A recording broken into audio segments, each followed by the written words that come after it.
Saudara, pemerintahan Presiden Joko Widodo di awal tahun ini kembali menggelontorkan berbagai bantuan sosial untuk warga. Presiden Jokowi telah menyalurkan bantuan beras 10 kg, sedangkan di bulan Februari besok BLT baru senilai Rp600.000 juga akan dicairkan.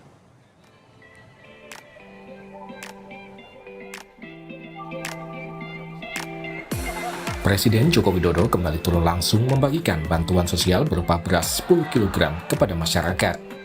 Selasa siang, Jokowi membagikan bansos beras ke penerima manfaat di Bantul, Yogyakarta. Bansos beras 10 kg ini diberikan pada 22 juta warga. Bantuan beras ini akan disalurkan hingga bulan Juni 2024 mendatang. Bansos beras 10 kg bukan satu-satunya bansos yang akan dibagikan pemerintah di awal tahun 2024 ini. Pemerintah juga akan membagikan bantuan langsung tunai BLT mitigasi risiko pangan sebesar Rp200.000 per bulan. BLT baru ini akan diberikan pada 18,8 juta keluarga penerima manfaat. Pemerintah menganggarkan dana APBN sebesar Rp11,2 triliun untuk BLT terbaru ini. BLT ini akan diberikan selama 3 bulan atau hingga Maret mendatang. Rencananya BLT akan dicairkan untuk 3 bulan sekaligus pada bulan Februari nanti. Dengan demikian, penerima akan langsung menerima uang Rp600.000.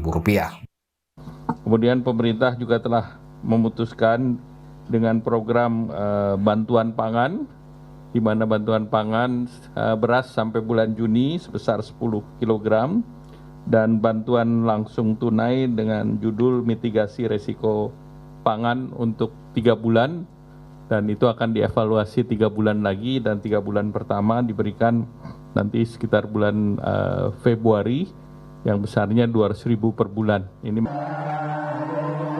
Pembagian bansos di masa kampanye pemilu mendapat sorotan dari pasangan Capres-Cawapres nomor urut 1 Anies Baswedan Muhaimin Iskandar. Anies menyatakan bansos seharusnya diberikan sesuai kebutuhan rakyat, bukan disesuaikan dengan jadwal kebutuhan politik si pemberi. Bansos itu diberikan mengikuti kalender kebutuhan rakyat, bukan mengikuti kalender politik. Kapan rakyat membutuhkan, di situ diberi bansos. Ada jadwalnya, jadwalnya sesuai kebutuhan rakyat, bukan sesuai dengan jadwal kebutuhan politik yang mau memberi. Karena yang memberi itu negara, yang nanti menyampaikan aparat pemerintah. Nah, jadi jangan kemudian ini dimanfaatkan. Rakyat kita cerdas kok. Dan saya yakin bansosnya diterima, tapi pilihannya perubahan. Untuk menghindari penyalahgunaan bansos, Capres nomor urut 3 Ganjar Pranowo mengusulkan agar bansos sebaiknya dibagikan lewat lurah atau kades, bukan menteri atau pejabat politik lainnya. Cukup dibagikan kepada mereka yang tidak ikut dalam kepentingan politik. Kasihkan aja kepada para lurah, kades, kan cuma membagi aja. Karena itu bagian dari cara kita mengerem diri. Tapi saya paham betul, segala sesuatu yang seperti ini akan bisa disalahgunakan. Maka pengamat politik menilai pembagian bansos di masa pemilu bisa menimbulkan kecurigaan. Oleh karena itu, pembagiannya harus diawasi agar tidak dijadikan alat politik. Dalam konteks pemberiannya harus kita awasi agar jangan dijadikan sebagai bagian daripada kepentingan politik. Karena bansos ini kelihatannya bagi pengkritik Jokowi akan menguntungkan paslon yang lain dan merugikan paslon yang lainnya. Dan dalam konteks itu pula bahwa sejatinya bansos diberikan kepada masyarakat untuk membantu mereka yang miskin. Tetapi di saat yang sama jangan digunakan sebagai alat politik. Itu yang harus kita awasi. Selain bantuan beras 10 kg dan BLT mitigasi risiko pangan, pemerintah juga akan melanjutkan berbagai bansos lainnya, seperti bansos program Keluarga Harapan, bantuan pangan non-tunai, dan bansos-bansos lainnya. Tim Liputan, Kompas TV.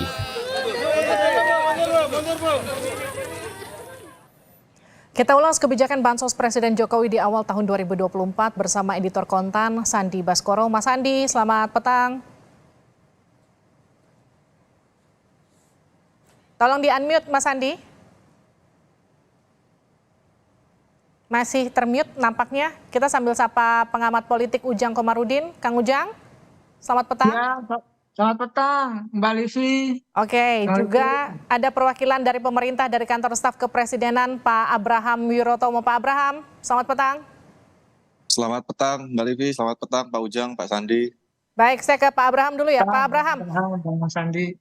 rekor bansos terbesar sepanjang masa Perlinsos ini ada di tahun politik. Ini satu kebetulan atau memang sudah diperhitungkan?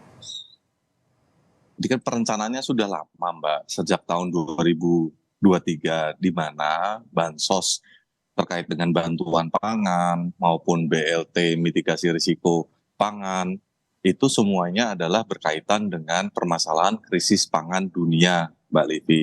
Jadi kita bisa melihat bahwa seluruh negara termasuk Indonesia sedang mengalami yang namanya perubahan iklim, di mana suhu di Indonesia meningkat cukup signifikan. Akibatnya apa, Mbak? Akibatnya ada gangguan produktivitas pangan di dunia, bukan hanya di Indonesia. Lalu masyarakat yang paling rentan, yakni masyarakat miskin, terkena dampak kenaikan harga tersebut. Oleh karena itu, sejak tahun 2023, pemerintah sudah menjalankan program ini dan akan terus melaksanakan sampai pemerintah melihat bahwa dari evaluasi yang ada terkait dengan pasokan pangan, terkait dengan harga pangan, sudah mencukupi terutama bagi kelompok rentan, Mbak. Pak Abraham, yang jadi pertanyaan kenapa Perlinsos di tahun ini lebih tinggi dibanding saat pandemi COVID-19 di 2020 sampai 2022? Kenaikan anggaran untuk perlindungan sosial tentu disesuaikan dengan kebutuhan dan target dari pemerintah. Pemerintah harapannya bisa terus menurunkan angka kemiskinan, Mbak Livi. Jadi sebagai catatan, ketika angka kemiskinan ekstrim di tahun 2013 itu 6,3% dan saat ini 1,1%. Target dari pemerintah di tahun 2024 adalah 0%. Lalu target angka kemiskinan yang saat ini 9,5%. Kita mengharapkan bisa turun di tahun 2024. Dari target-target tersebut, pemerintah menyusun rencana ini sejak 2023 ya Mbak. Ini bukan sesuatu yang mendadak. Anggaran triliunan nggak mungkin diputuskan secara mendadak. Sudah melalui Bappenas, Kemenkyu, lalu juga RDP dengan DPR. Jadi ketika semuanya sudah memutuskan, maka pemerintah menjalankan program tersebut, Mbak. Pak Abraham, sebelum saya ke narasumber lain, saya mengutip pernyataan dari salah satu capres, Pak Anies, yang menyatakan penyaluran bansos itu sesuai kebutuhan masyarakat, bukan sesuai kebutuhan politik. Karena kebetulan momentumnya tuh di era politik, di tahun politik, apalagi bertepatan dengan momen pencoblosan. Apa respon Istana soal itu?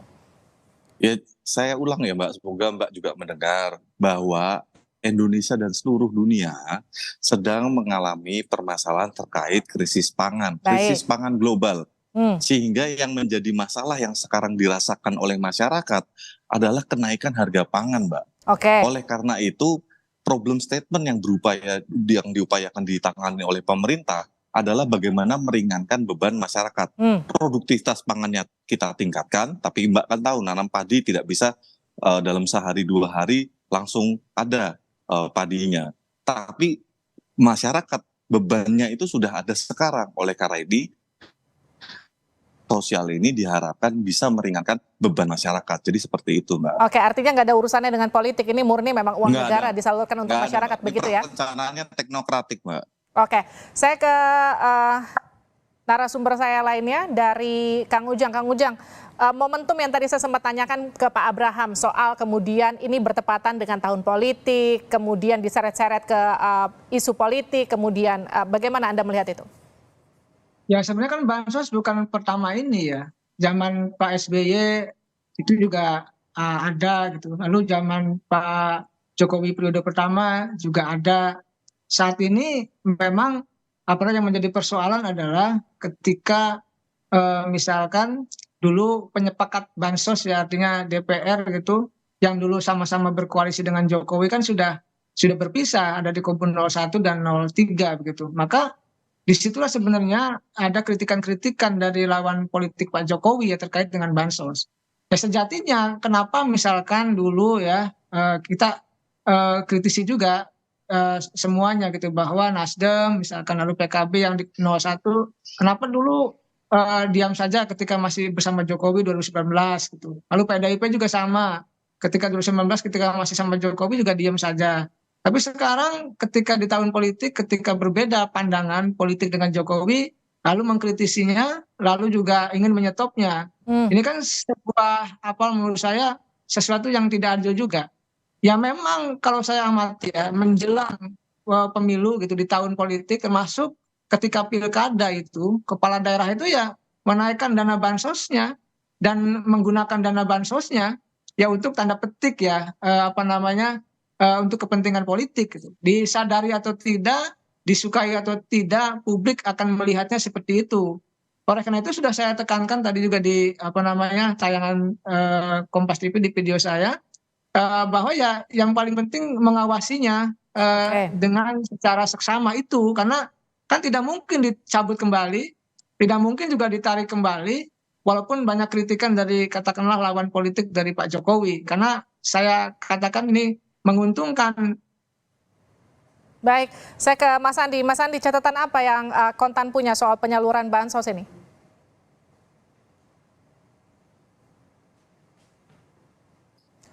Mas Andi, suara Anda nampaknya bermasalah. Sudah di-unmute? Tolong dicabut earphone-nya. Apapun itu. Baik. Sudah terdengar Mas Andi, dilanjutkan.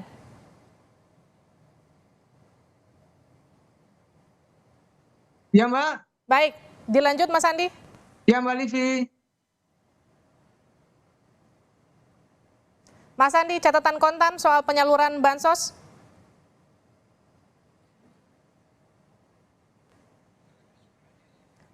Baik, kita sambil perbaiki sambungan suara dengan Sandi dari Kontan. Saya kembali ke Kang Ujang. Artinya gini, memastikan penyaluran bansos ini tidak digunakan untuk kepentingan politik tertentu. Seperti yang tadi sempat Anda sampaikan, apa yang kemudian harus dilakukan? Ya, kita ini kan punya mekanisme ya. Ada mekanisme gitu. Misalkan bagaimana tidak disalahgunakan, karena ada mekanisme pengawasan baik dari BPK, BPKP, dari kepolisian gitu. Bahkan kita pun semua rakyat Indonesia bisa mengawasi, misalkan dari ormas, ya kan, dari kita masyarakat. Ya kita awasi bersama lah, agar memang kecurigaan publik, kecurigaan masyarakat atau katakanlah lawan politik Jokowi itu tidak berdasar. Kita agar sama-sama enak menjalankan pemerintahan. Kita kembali diskusikan mengenai penyaluran bansos yang bertepatan dengan momentum pemilu, masih bersama dengan Pak Abraham dari KSP, ada Pak Ujang, juga kita akan coba kembali hubungi Sandi dari Kontan. Mas Sandi, sudah terhubung? Baik, saya sambil konfirmasi ke Pak Abraham. Pak Abraham, menjawab soal dugaan momentum yang tadi sempat Anda katakan, ini persiapannya jangka panjang, tidak ada kaitannya dengan pemilu, tapi bagaimana kemudian memastikan tidak ada kekhawatiran seperti bansos yang kemudian digunakan untuk agenda politik? Ya Mbak, ibarat katakan tak ada gading yang tak retak. Tentu dalam proses penyaluran bansos ini ada kekurangan atau ada kelemahan dari pemerintah. Nah, salah satu cara untuk meminimalisir tersebut adalah dengan cara pengawasan yang berlapis. Jadi tadi sebagaimana disampaikan oleh Pak Ujang, itu ada pengawasan dari KPK, diaudit BPK, diawasi DPR, diawasi TNP2K, KSP, Kemenko PMK. Jadi banyak pihak dan banyak mata yang mengawasi terkait dengan penyaluran bantuan sosial ini. Ketika ada penyelewengan, kami temukan penyelewengan seperti ada oknum yang ngaku-ngaku bisa mengubah data penerima bansos. Setelah kami cek, ternyata enggak, hanya omong kosong dari oknum. Lalu ada oknum juga melakukan maladministrasi dalam pencatatan. Itu juga sudah kita tindak, Mbak. Jadi prinsipnya pengawasan itu sudah berjalan, lalu kita upayakan agar penyaluran itu tepat waktu dan tepat sasaran. Baik. Artinya kuncinya penyaluran tepat waktu, tepat sasaran, juga pengawasan. Tidak hanya dari pemerintah, juga Bawaslu, tapi juga dari masyarakat. Terima kasih Pak Abraham, terima kasih Kang Ujang. Tadi Mas Andi mohon maaf kita tidak bisa berpartisipasi pada petang hari ini.